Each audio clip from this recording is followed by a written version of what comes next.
Well, hello, folks. This is David T. coming to you from the great country place, somewhere in the greater Houston area. It is a beautiful day in our area, just like the person to whom we're about to learn something about. This person I met a few years ago, his name is Martin. And folks, when I first met Martin, I was so drawn into that beautiful smile and that beautiful, gentle spirit that he has. Folks, without any further ado, let's talk to Martin. Martin, the mic is all yours. Well, my name is Martin, and I'm an alcoholic. My sobriety date is 2/24/08. I was born November 20th, 1962 in Aguadilla, Puerto Rico at Ramey Air Force Base. My dad was on the flight deck there. He was in the Air Force, and my mom stayed at home with us. We had two brothers, Andrew and Greg. Greg is 8 years older than me, and Andrew is 2 years older than me. And it's really interesting. At time in America, at that time, the Russians were going into Cuba, and there was a point in time where my mom had us all packed up. We were going to be shipped back to the mainland because the war might break out and stuff. So, interesting time. And I look back at pictures of that. My mom was just so beautiful, and it was a really nice old family. You know, my dad was young and sprightly and everything, and my brothers are wonderful. Then we moved back to Colorado Springs. That's where my parents had met, and that's where I grew up. I grew up at 914 East Dale Street. My phone number was 635-7468. Yeah. So my grandmother, my grandmother on my mom's side, Grammy Kay, was from Schenectady, New York, and so her mom was an alcoholic, and the kids got put in an orphanage, sadly, and they put them on a train, and those days, and they drove across the Midwest and just put them out on the train station. People come and pick kids, and she ended up in Wellington, Kansas. A dentist had picked her up, and her and her brother and sister, and so everything turned out okay for her then, and she met her husband at Phillips University, the home of the Fighting Skunks, I guess. I could PU, Phillips University, and I think their first date was some friends put them together, introduced them, and their first date was an airplane ride. And that's a long time ago. Airplanes were just first getting started and stuff, so kind of romantic and everything, and it really, really nice. And my mom grew up in a wonderful home, and her father was wonderful, and teletype operator. He was also an ordained minister in the Methodist Church, but he was a teletype operator. That's how he made his living. And ended up in Colorado Springs, and on Willamette Street, that's just down the street from where she met my father. I think it was the Peak Theater. She worked in the concessions, and he was one of the guys that showed people to their seats. They met and everything. And my other grandma, she was from Oklahoma, and she went to Colorado in a covered wagon. They're actually headed for the Willamette Valley. I think she had kind of rough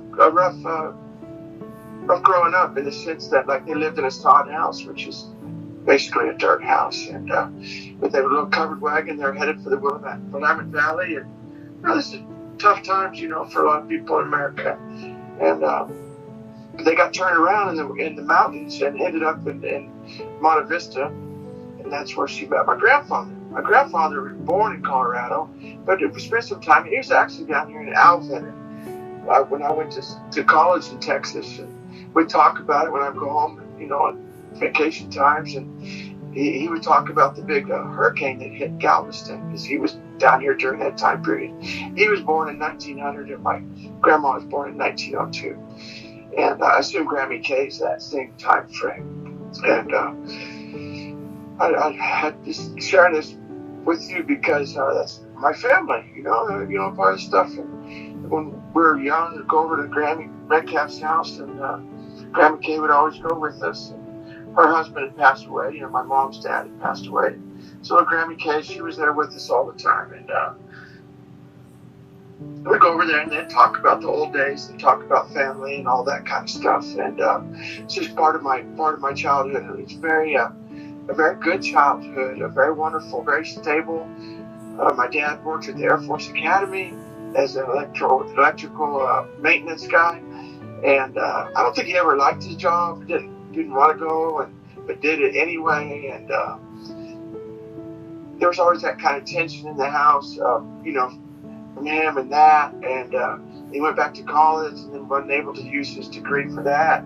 Just kind of finished out working, and he was very kind in some regards, and he was very angry in some regards also. My mom was absolutely wonderful in every aspect possible. Just a fantastic mom and role model for how to be as a human being. But I do remember laying in bed at night listening to my mom and dad scream at each other and stuff. As a kid growing up, but it's just the way things are. You get a little bit older, it's kind of realize it. And some things we communicate with, and then some things we just ignore. If you just talk about it, it goes away. Let's just pretend like it didn't happen, kind of thing. And some things not so. I grew up to elementary school. I went to Columbia Elementary, and that was just in walking distance, and then to North Junior High, and then to Palmer High School. And Palmer High School in Colorado Springs is right downtown, and my aunt and uncles and my mom and dad, everybody graduated from Palmer High School, and my brothers and I did as well. And it's interesting because eventually I became a high school teacher and stuff. It's really interesting. The high school I went to was actually very nice. Colorado Springs is a nice town, and it's beautiful, and Pikes Peak is right there. You can step out of the front door in the house and get out in the street in front of the house and look up. Pikes Peak is right there. And the Garden of the Gods is beautiful. I would ride my bike from home all the way through the Garden of Gods and back home. And it's a wonderful place to grow up. And I started playing soccer when I was 13, and really took off with it. Really enjoyed it, and became quite fanatical with it. Started playing on 3 teams simultaneously when I was 13. One was a men's team, and then one was a competitive team, and then one's a recreational team. So I played a bunch. I was a serviceable player. With the men's league team, they were an excellent team, and met some wonderful guys, and British guys and South American guys. They always treated me really well. The competitive team, I was the youngest guy on the roster, and coach put me all over the field, so I learned all the positions. And with the rec team, so in other words, I kind of had that mixture of things I could be more dominant with, and then things I'd struggle with. And so, it kind of helped me develop as a player. By the time I went to college, I felt very good about playing, and just very by chance ended up at Midwestern State in Wichita Falls, and we had the honor of playing for them, and played in a couple national championship games, but my drinking and everything started when I was about 13 years old. I know my dad always had alcohol in the house. He didn't drink alcoholically, but he always had alcohol in the house. And my other friends, I had some friends I grew up with because we're very stable. We didn't move around or anything. So just had these childhood friends from kindergarten on up. And they had alcohol in their houses as well, and beers. And so I remember drinking beers with my friends and Neil Yao, and we kind of sneak a beer from my dad and drink, and it just became, just part of life. But not getting drunk, I didn't get drunk really like on a regular basis. It was New Year's Eve 1975 that I did get drunk and got sick, and we got out to dinner, and my brother was 2 years older than me. He had a band. He's a guitarist, rock and roll guitar, and he had a little New Year's Eve party there in the house. We had a basement and then upstairs. I was upstairs in that bedroom, and he was downstairs, and went down there, and man, I could not get enough of that. It was vodka and orange soda pops, go off from person to person. My brother was kind of trying to get me settle down, but I just couldn't get enough. And eventually went upstairs and then got sick. And then my dad went downstairs and he hit my brother, and it was not a good thing. But yeah, that was getting drunk. Then it was with my friends. As soon as we were able to drive, would on the weekends we'd go, and I think just like a 40 ounce of English old malt liquor would do me. And about that same time, I started smoking weed as well. And I know this is Alcoholics Anonymous, but weed is part of my story. And but I am an alcoholic to the core. That's not a question. Once I start drinking, I got to get more and more, and then everything starts centering around drinking. Even though I don't want to, I end up drinking. And but at any rate, I kind of started developing that. Part of me was with the jocks, and part of me was with the freaks, kind of a frock. But yeah, so kind of that Dr. Jekyll and Mr. Hyde, that dual personality, and so part of me was with the athlete, and part of me was partying. And I think Led Zeppelin was big at that time. My brother really liked the Rolling Stones, and so I remember album covers and all that kind of stuff. And yeah, so growing up, it was just partying,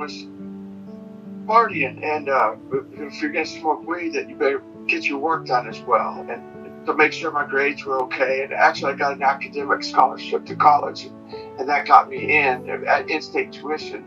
And my dad paid for me, and he did that, and it was very good. And but once I was off to college, in the dorms and stuff. That first year was very difficult, but then everything just kind of settled into a pattern of playing soccer and going to class and smoking weed and drinking, but everything kind of did revolve around making sure I was able to play at a high level, and which is kind of the irony of my lifestyle at that time. But I was in, I was drawn into drinking and to smoking, and I knew that it wasn't right. I knew it wasn't the best path for me. The drinking wasn't so bad, but smoking was. But it was just something I couldn't get rid of.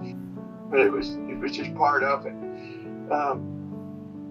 In my senior year of college, my girlfriend got pregnant, and so we decided to get married. And then I redshirted my first year, and then played 4 years. I went there in 1981, the fall of 81. So 86, 87, somewhere in there. Got married and had a wonderful little girl, a baby girl, Mallory, and she's in her late 30s right now. She has 2 kids, but that was a wonderful decision to make. My mind was always set on playing professionally, and I knew I wasn't a top level professional, but I knew I could fit in somewhere in Europe. Second or third or fourth division, something like that. There's a lot of teams, and I knew I could be serviceable for somebody. But those were kind of dreams that didn't have a lot of substance to them in terms of a plan and agent and teams. And it was more just I could play.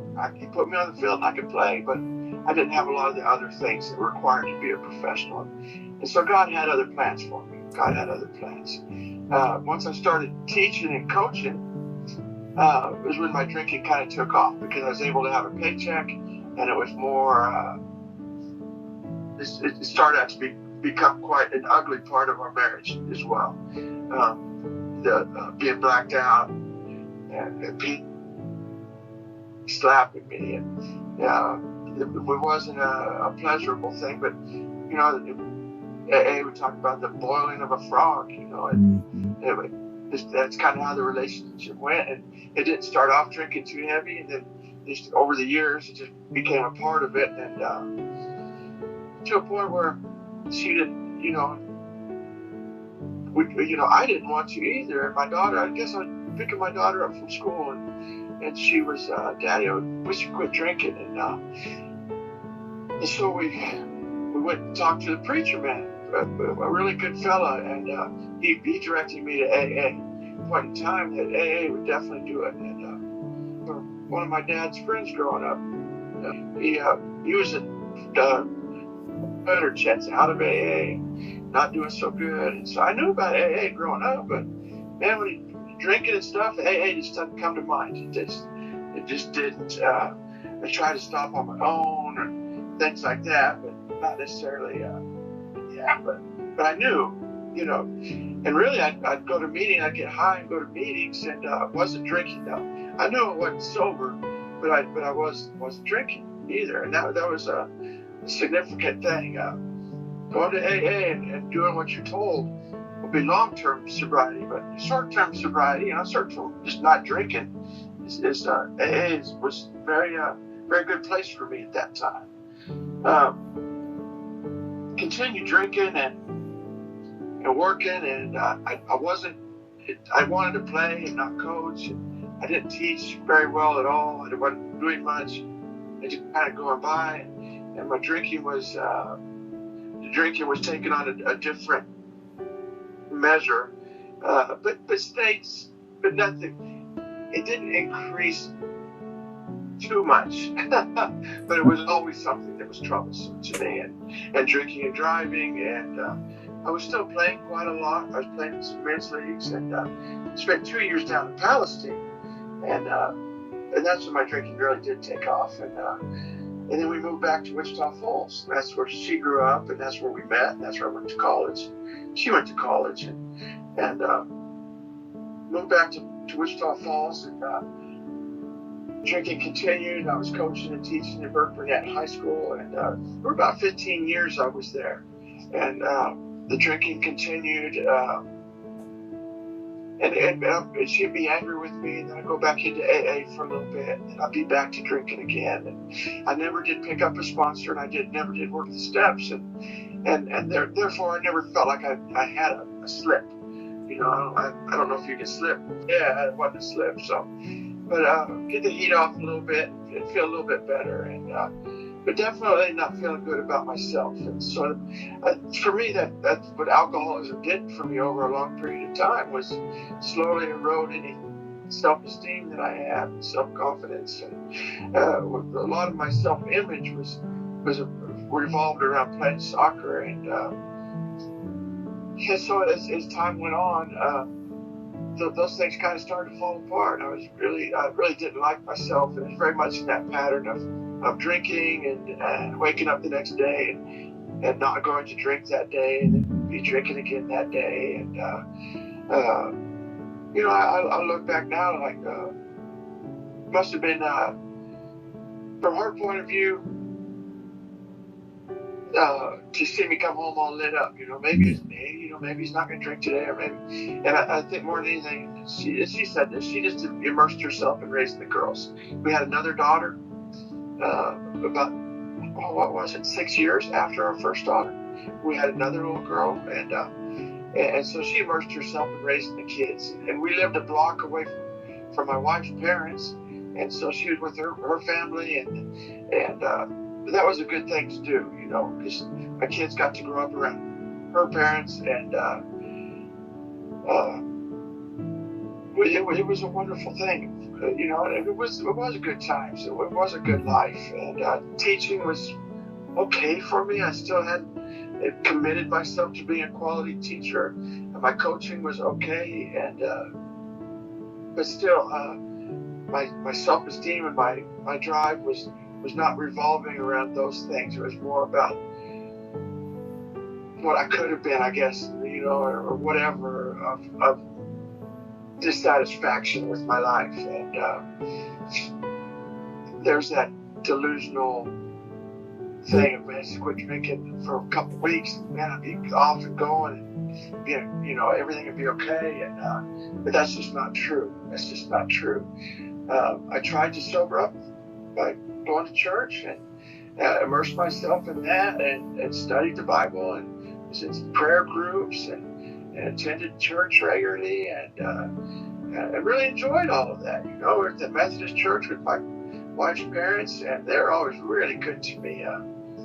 Her parents were wonderful folks, and even though with all the drinking stuff, they really never said anything to me. They kind of let me be, and but going to church was a good thing for raising the girls, and but I just certainly couldn't sober up in that. At one point, we moved from Wichita Falls to Burke Burnett, where I was working, and drinking and everything continued. And at one point, it changed. I got into crystal meth to crank, and kind of stopped drinking because when you're cranking, I couldn't do both of them. And for that was about 3 years. And at one point in time, and towards the end of that, a friend of mine came, and he was going to get into coaching soccer. I got out of coaching and was just teaching. And he was going to be a coach. So I was getting him all fired up and do this and do that, and, about coaching world. And he kept saying, you need to get back into coaching. You need to. And then at one time I had an epiphany of, yeah, man, I'm going to do it. And so we ended up selling the house and resigning from the job, and just looking all over the state of Texas to find a job. And during all that time, my prayer life was very strong, and my relationship with God was very strong. But I knew I couldn't serve two masters. I couldn't serve alcohol, and I couldn't serve God. And I knew there was that division. And but the search for the job turned out bringing me down here to Side Creek High School, which was just brilliant. I was still drinking, but doing nothing else. There was a kid from Burke Burnett that lived down in NASA, and I got weed from him. I knew him from Burke Burnett, but then the weed kind of stopped working for me, and I was still drinking. But the teaching was fantastic. I was part of a teaching team, and all the lesson plans were done, and you had to do those lesson plans. And so I was off on this journey of becoming a better teacher, which was wonderful. But the drinking was still a problem, and I coached there for a year, and I wasn't coaching well. I knew it, and I wanted to get out and do the club soccer and become a better coach, and that's what I did. And so I got out of high school coaching, which brought me down here. And that wasn't good, to get hired on and then drop it out. It was still teaching at the high school, and my daughter came through the high school with me. She was there, and I was at high school with both of my daughters. My oldest daughter in Burke Burnett, and then youngest daughter at Side Creek. But coaching club soccer was wonderful. It just helped me out tremendously, and I was still drinking for the most part of that. Toward the end of coaching in club, I did sober up in 2008, and then we came down in 2005, and maybe a little bit earlier than that. So I sobered up in 2008, and that was really quite an amazing time. It was very intense. Phil G was my sponsor, and he took me through the steps. Well, up into we got through my fifth step, and then he was going back to school to be a counselor and with drug addictions and stuff, and so we weren't able to see each other face to face, and so I picked up Herb Bissell, and so Herb was my sponsor, and I was going to Alano and Duncan Road, and mainly in Alano. And during those first 90 and 90, I was coaching club soccer and teaching in high school, and I was hitting meetings all over the place, and I was very, very much all in. At that time, my wife was really ready for me to be all in. I think as a kid, little pets and stuff die, and you get used to that a little bit, or at least you're kind of aware of it. And then as people pass away, but more than anything with the passing of my mom was she shared a great life with me, and she showed me so many things about how to be a good person and a good human being, and I'm at peace with it. And the last couple of years of my teaching and coaching were very good, and that last year of teaching, I was the teacher of the year for the high school and coach of the year for the district for actually those last 3 years, and she was very proud of that, and last time I saw her, she was there's a teacher of the year, and just hugged me, and those are wonderful things for her and wonderful things for me. But that passing of her, our work was complete, so to speak, and now she is at rest and she is at peace, and I feel very, very good about that. I have to take care of my father, so to speak, right now. I got to go up there in a couple of weeks, and he has his will completed, and I guess I have the power of attorney. I'm the executor or whatever. My two older brothers, one lives in Olympia, Washington, and the other one lives in Canada, just north of Seattle. And so they don't have the proximity to come down and do things. And so it's been placed upon me, and that's fine. I don't mind at all. And but it is it's a responsibility. It is difficult. Yeah, it's a responsibility that takes on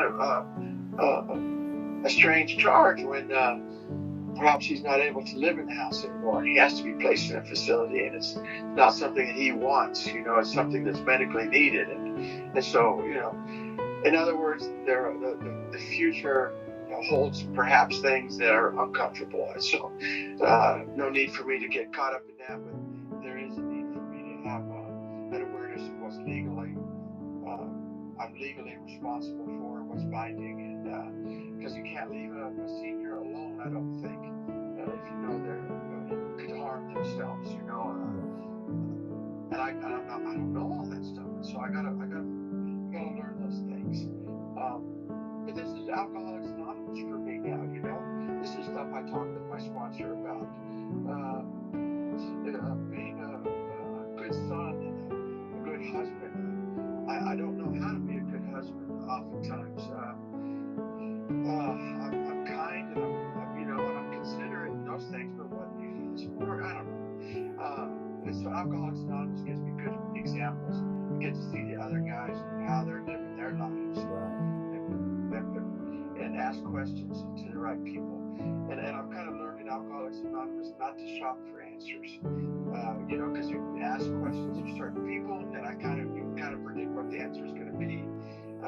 But I need to ask them in a consistent fashion the same guys, so they get to know me and they get to tell me a good, solid experience from them. And my sponsor was good about it. Things that he didn't go through, he would direct me towards someone who it is. Fortunately, we had a lot of similar experiences. But I try to do the same thing for my sponsees. Had sponsees come and go, and it's been a fascinating experience how God moves in my life through other people, and how He makes me available to serve other people. And being a servant of God's will is taking on a different light all the time. Part of the time serving God's will is being still and studying, or just being still, and sometimes it's talking with someone, sometimes just listening with someone, and then of course it's the everything together. It's been Alcoholics Anonymous up to date has been the thing that God needed me to do for God to be active in my life. It's an amazing thing when alcohol gets a hold of a person, and alcoholism, it becomes the dominating figure in my life. It's an amazing thing, and I have a lot of respect for alcoholism in it as an opponent. As a coach, and if you had to face something like that, man, you got to really you better have a game plan. That relationship is showing respect and honor from me to them. To be prepared in a classroom, to grade things well, and to be generous and kind and understanding. And obviously there are battles that take place in classrooms with personalities, but fortunately towards the end of my teaching, I had an English classroom for a long time. Those battles are sincere. You're making kids do things they don't want to do, and you have the charge of raising the level of their expertise in the language, showing mastery, and it's very difficult. But towards the end, I didn't have all those battles. The classroom's always been a refuge for me, though. It's been a very good place, and those relationships with kids, man, it's just phenomenal. It's It just is. phenomenal what God does, and what God has done for me through those relationships of serving another human being is huge. And there is a transfer over to sponsees. There's a definite transfer. You know, a lot of people talk about their sponsors as being their best friend, and I can see that, but I also see that a sponsor's responsibility is different from that. A sponsor is not a friend, it's not a father, it's not a coach. It's a sponsor of Alcoholics Anonymous. It's a person helping guide another guy through that, and sharing his experiences, and sometimes you have to put up a mirror. You let them see that their behavior's taking them down a bad path, you know, and so. Yeah. That's wonderful. Today is a good day. It is a good day. It's been a beautiful. Thank you so much, Martin, for all the information that you've given us about the story of your life. Well, folks, how about a nice hand for Martin? Yes, sir. Martin, that is for you. Thank you again, Martin, for being a part of the Country Place. Folks, this is David T. for the Country Place, telling you to say, don't forget your prayers. And until then, bye-bye.